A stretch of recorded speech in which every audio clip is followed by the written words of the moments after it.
Selamat siang semuanya. Saya akan mempresentasikan analisis perbandingan indikator makroekonomi Indonesia dan Jepang tahun 2023. Yang pertama ada indikator pertumbuhan ekonomi. Indonesia tumbuh 5,04% di akhir 2023, jauh di atas Jepang yang hanya 1,9%. Pertumbuhan ini menandakan ekonomi Indonesia masih ekspansif, ditopang konsumsi masyarakat, investasi, dan usia penduduk yang lebih muda. Jepang sebaliknya menghadapi populasi menua, sehingga ekonominya ini cenderung stagnan. Kalau saya refleksikan ini, kita bisa melihat sendiri dari mall, restoran, bahkan pariwisata di Indonesia ini masih ramai, menunjukkan bahwa daya beli masyarakat yang relatif terjaga. Hal ini juga membuat pertumbuhan kita lebih tinggi. Kedua, ada inflasi. Indonesia mencatat inflasi 2,61% sesuai target dari Bank Indonesia yaitu 2-4%. Jepang justru 3,1% dan ini yang tertinggi dalam 41 tahun. Meskipun lebih rendah dari angka Indonesia, bagi Jepang ini juga merupakan salah satu masalah yang serius. Karena kalau dipikir di Indonesia, kita sudah terbiasa dengan harga naik tiap tahun ya. Tapi jika di Jepang, inflasi yang hanya 3% membuat biaya hidup mereka ini melonjak tajam dibandingkan standar sebelumnya. Jadi di indikator ini, Indonesia lebih terkendali. Yang ketiga, pengangguran. Tingkat pengangguran Indonesia 5,32%, sementara Jepang hanya 2,5%.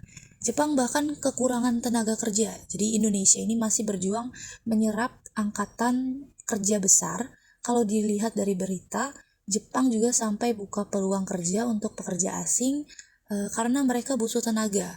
Sedangkan di sini justru banyak lulusan baru bersaing keras mencari kerja. Jadi tantangan kita bukan hanya pertumbuhan tapi juga kualitas lapangan kerja. Keempat, nilai tukar.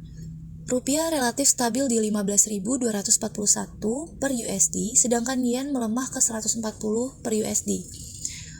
Rupiah ini stabil membuat impor dan pembayaran utang lebih aman, sedangkan yen yang melemah memang membantu ekspor Jepang. Dari sisi kita, masyarakat jadi lebih tenang kalau kursnya ini stabil. Misalnya, biaya sekolah atau belanja impor tidak melonjak tiba-tiba.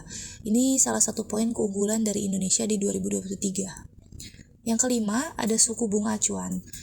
Bank Indonesia menaikkan suku bunga jadi 6% untuk jaga inflasi dan kurs. Jepang tetap di 0,1% untuk merangsang pertumbuhan. Perbedaannya jelas ya, Indonesia lebih fokus ke arah stabilitas, sedangkan Jepang fokus menjaga ekonomi agar tetap bergerak.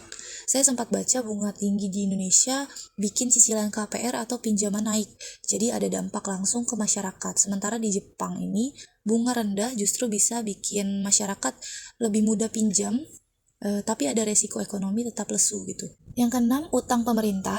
Indonesia punya rasio utang 39,6% dari PDB, aman jauh di bawah batas 60%.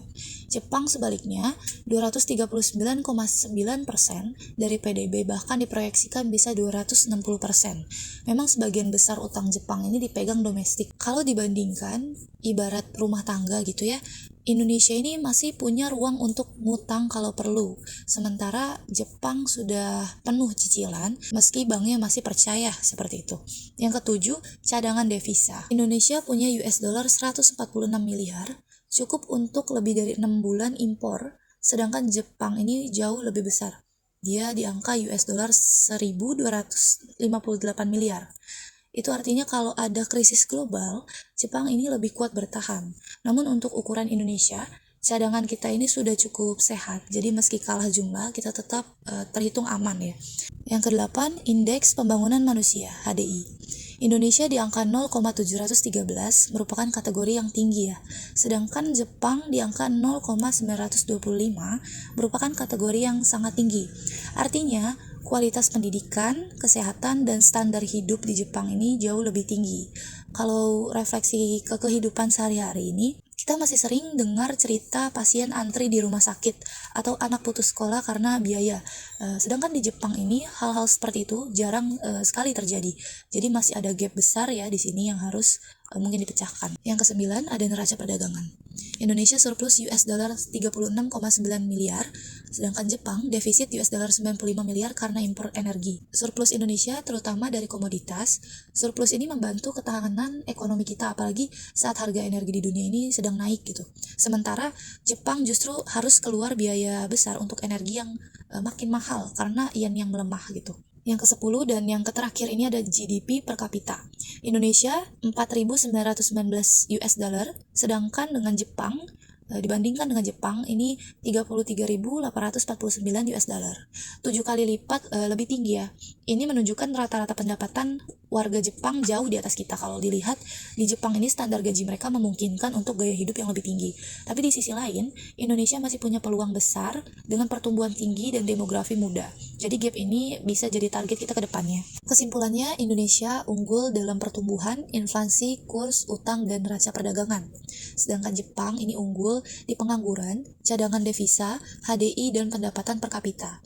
Bagi saya pribadi, perbandingan ini menunjukkan bahwa Indonesia punya potensi luar biasa, tapi kita juga harus serius meningkatkan kualitas sumber daya manusia dan produktivitas, supaya bonus demografi benar-benar jadi kekuatan bukan beban.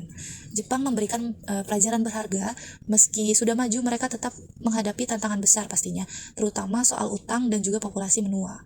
Sekian presentasi dari saya, terima kasih.